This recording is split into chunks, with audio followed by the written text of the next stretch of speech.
It's your cute little Christmas fairy once again, and today I wanted to make some movie magic. Well, specifically, some magical movie Christmas ornaments that you can give as gifts. And who am I? Well, I'm none other than Indiana Jones. Let's get started. My first movie inspired Christmas ornament is inspired by none other than Pixar's Up. I just thought this would be such a cute idea to use those little birdhouses that you can get at the Dollar Tree. Again, I'm trying to use materials that you can find or that are very easy to use. This is, of course, a little wooden Dollar Tree birdhouse, and a lot of people have been using it lately this season for gingerbread, and I just wanted to do something different because that's what I am. I'm different.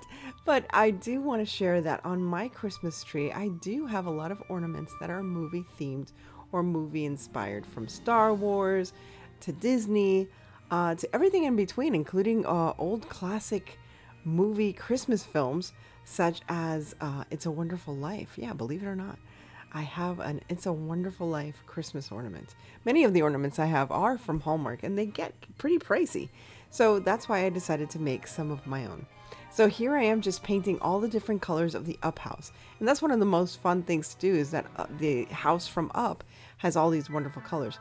What I used for the shingles on the top of the house, on the roof, was I mixed a little bit of spackle with paint just to give it a rougher texture on the roof, so it would look like bricks, or just to give it a different texture. And it works really, really well. Now, once you're finished putting up all the shingles on the roof with your paintbrush, then you're going to finish trimming the house. Now, once I finished trimming the house, and of course I referred to the actual house in the film, I did add a little chimney because I noticed that he does have a chimney. He uses the chimney for all of the balloons that he sets off. So, of course, I have to have a chimney as well. Now, for the balloons, I'm using these wonderful colorful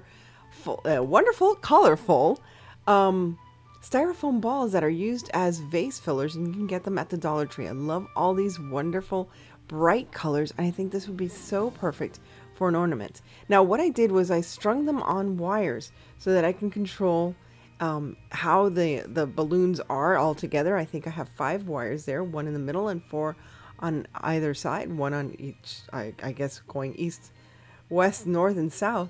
And all I'm doing is filling it up like I created a basket, and I'm just filling in the open spaces with more of those little styrofoam glitter balls. And I think they look so fabulous. Now, you can add many, many balloons. Obviously, this is not as many balloons as was used in the actual film, but it's enough of a reference that you'll know which house this is and what movie this comes from. So I thought this was just such a lovely idea, especially for the film Up, that has such a lovely reference to family and love, and I just love that now it's hanging on my Christmas tree, but it may be a nice little gift for someone as well.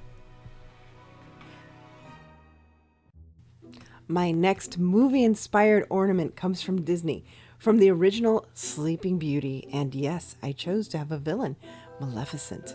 So first, I started with an Easter egg that already had to be colored green. I know, it's perfect, the perfect tone, skin tone for Maleficent. And all I did was use a thin Sharpie to paint out or draw out the details, and now I'm just filling in.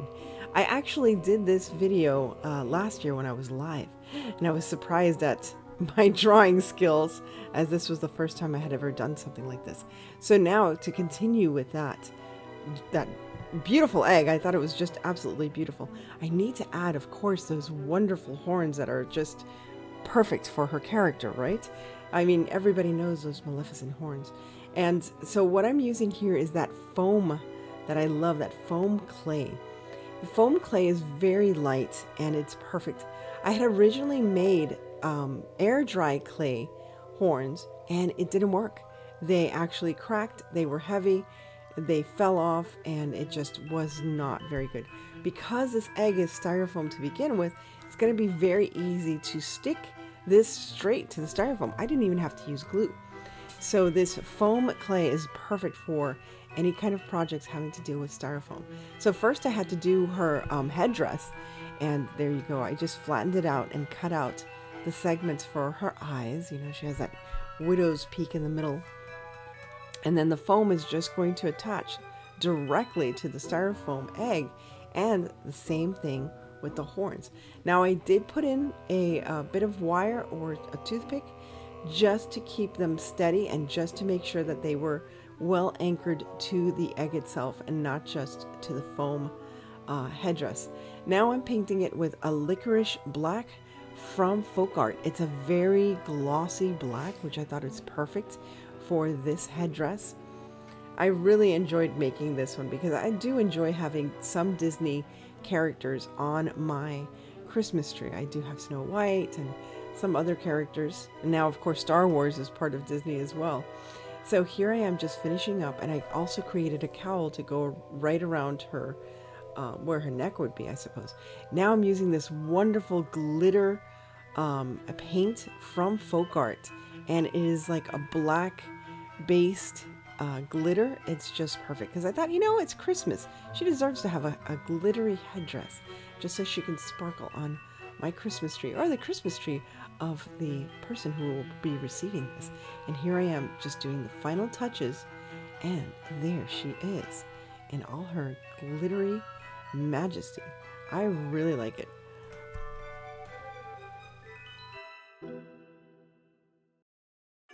Now, I'm almost sure either you or someone you know in your life loves Harry Potter. If that's the case, this is the perfect little ornament gift that you can make for them.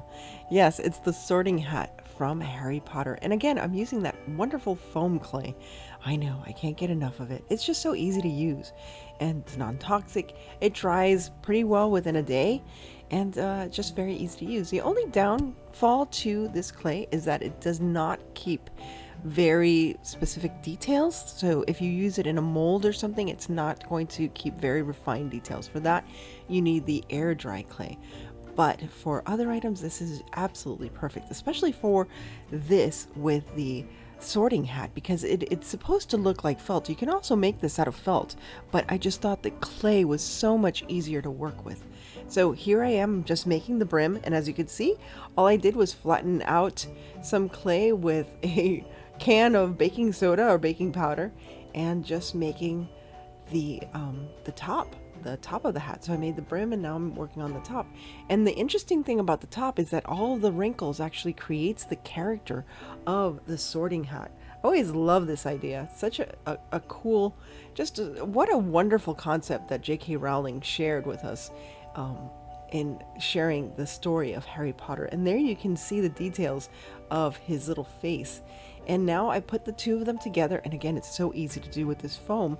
And as you can see, I can like warp it out of shape and create more wrinkles and push it together. It's just so easy. And again, all you need is a few hours for this to dry completely, and then you can start painting. Now, once this is dry, the first thing I did was go through all the wrinkles and all the details that I want to show up, and go through it in black, simply so that later on when I cover it in brown, you could still see all those details. Here you can see how I'm filling in the eyes and the little smile. I made it a smiley hat. It was usually kind of angry. Wasn't he always like angry? I don't know. I remember him always being like upset about something. But there I made him into a smiley. Oh, he's so cute. A little smiley hat. I know this looks strange right now, but it'll all work together. You'll see once I start shading it in brown. And there you go. And again, the trick to this is to shade it in different colors or different shades of brown, because it's a worn out old hat. And it's been around Hogwarts for Lord knows how many years, thousands of years, as they like to say. And I actually included those little straps that you put on the hat, because it used to be very expressive with those little straps as well. And there you go. As you can see, I just painted the full hat, and you can see the details of the black wrinkles because I did that initially with the black paint. And I'm just painting the inside now, as you can see. And that's it, pretty much. We are done. Now, if you want to make it more matte or give it more texture, you can do that. More than welcome to do that. But here you go. Here's Harry Potter's sorting hat. Who could forget A Christmas Story and the iconic leg lamp? Well, can you make it yourself? Sure. I know this is one of my brother's favorite movies that we watch every year. We love A Christmas Story. So I decided to make my own leg lamp, again, using that foam clay that I love so much. As you can see, I am just trying to form a leg. It came out a little chunkier because, well, my legs are chunky, so it's modeled off of my leg, I guess. I don't know. Didn't mean to, but I just did. So here I am just modeling out a leg and, of course, a high-heeled foot, if that makes any sense. So here I am just creating the leg. And for the lamp, I'm using one of those little plastic shot glasses that you can get at the Dollar Tree, and you can see it right there in the background. Not too bad, I don't think, right? I mean, not too bad. Again, chunkier leg. So, you know, for us a little heavier set women, not heavier set, I'd like to say, you know, plump, full-figured, mushy, smushy, I don't know. So here I am just painting the leg in natural, of course, skin color, and then I'll be painting the shoe itself. As you can see, I did use a little toothpick to help with the stabilization of the leg, as well as a toothpick at the top so I can handle it better. Toothpick at the bottom will become the stiletto heel. Obviously, I'll add a little bit of clay just to cover that up. And now here I'm going to be painting what's going to be the lampshade, and it was like a goldish kind of color, so I'm just painting it on the inside with a folk art gold paint. Now it did take, because this is plastic, it did take 2 coats. Sorry, I forgot how to speak there for a minute. 2 coats of paint, but it was pretty easy to just get that same look as the one in the movie. Now here I added some detail in black and some fringe that I happen to have, and there you have it. You are pretty much done with our little leg lamp. Is this not the cutest little elf? Yes, I know, it's not an elf, it's Grogu! Isn't he adorable? Oh my gosh, just the cutest little character from the TV show, the Disney TV show, The Mandalorian, that was so popular last year. So I decided, because my niece loves Grogu so much, I decided, let me see if I can try this. This was the most time-consuming of the projects, but I think it was well worth it. And again, if you have any friends, any loved ones that are into Star Wars, they would just love to have a little Grogu. It didn't take that long. I mean, it took 2 days because I had to wait for a day for it to set, for the clay to set. But again, I am using that foam clay. And what I'm doing here is I'm taking a styrofoam ball from the Dollar Tree and I'm smushing both the top and the bottom so it's more of an oval-ish shape. Now I'm going to take that foam clay, smush it out, and that's going to be covering that styrofoam ball. Why do I use the styrofoam ball? Simply because I don't want to use all the clay and just build it completely out of clay. You don't want it too thin, but you want it thin enough to cover. Now here I am making the eye sockets because it makes sense. You need to have eye sockets. So whatever distinguishing features you want to have in your creature, specifically for Grogu, or he can also be Yoda. If you want it to be Yoda, you can make it Yoda, just not as cute. He's got to be a little more fuzzy and a little older looking. But yes, just make sure that you take those defining features like the eye sockets and what have you, and make sure you do that before you put the clay on. Now, just putting the foam clay, as I said before, it's almost like rolling fondant. So if you guys work with cakes or anything like that, you'll feel like you're working with fondant when you're working with this material.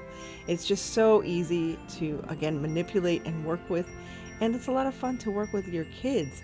It's almost like model magic as well. So if you can't find the foam again, if you don't want to buy it, there you go. You can see there how I shaped the eye sockets and already started shaping the eyebrows, as you can imagine.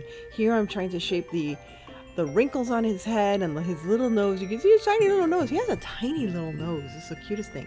Now here, I couldn't figure out what to use for eyes, so I actually used pearls that I had from the Dollar Tree. It's freaky looking. I know. It's creepy. Ah, look at it. It's hello, Yoda. Oh, hello. Try? No, there is no try. Do or do not. There is no try. I'm trying to speak like Yoda. I don't think I can do it. Now, Grogu didn't speak at all. He just did like cute little sounds, like little creature sounds. So, but if you want this to be Yoda, it could be Yoda. Yoda, Yoda. Thank you, Weird Al, for that song that I'll never forget. So here I'm making little Yoda ears. And again, the same way you did this, you can also make, oh gosh, what's his name? Dobby. He reminds me of Dobby sometimes from Harry Potter. So hey, if you want to do another Harry Potter, you can do Dobby. He's got pretty much the same ears kind of thing. So here I am attaching the ears. And again, it's so easy because you don't have to use clay. I mean, you don't have to use clay. You don't have to use glue. You just use the clay itself. And there is his little face with his little smile and everything. Whee! Now I'm using that licorice black again because it was very, how can I say, very glossy. And then I'm using Mega Gloss on top of it so that it would have a very shiny, lustrous look to his eyes. Look how cute! Oh, he's so cute already. So here I am. It was hard getting to that right green. There's the right green color. But I didn't try to make it too lifelike because I don't know, I was just, he's getting tired. But I thought it was cute enough. So here I am painting my little Grogu or my little Yoda green. Some people call him Baby Yoda, but Yoda was the Yoda. It was a different thing. Grogu was after Yoda. So here I'm just painting his ears and all that stuff. Now I have to admit that I should have used different color greens just to give it more depth. But I figure it's just an ornament. It's just a representation. It's not like I am making a model for a movie or anything like that. I'm also using some pink for his little ears, for the inside of his ears, because that's what it was like in the show Mandalorian. So I had to kind of try to emulate it or try to simulate it. So I was just having so much fun. I really did enjoy making all these movie inspired ornaments. Some I will give as gifts, some I might keep for myself. But again, I think this is a wonderful last minute idea for a gift if you just want to relax and play with clay and paint. I think these are all marvelous ideas, and your movie lover nerd will just adore these, especially if they were made by you. So here's a little reveal on my Christmas tree.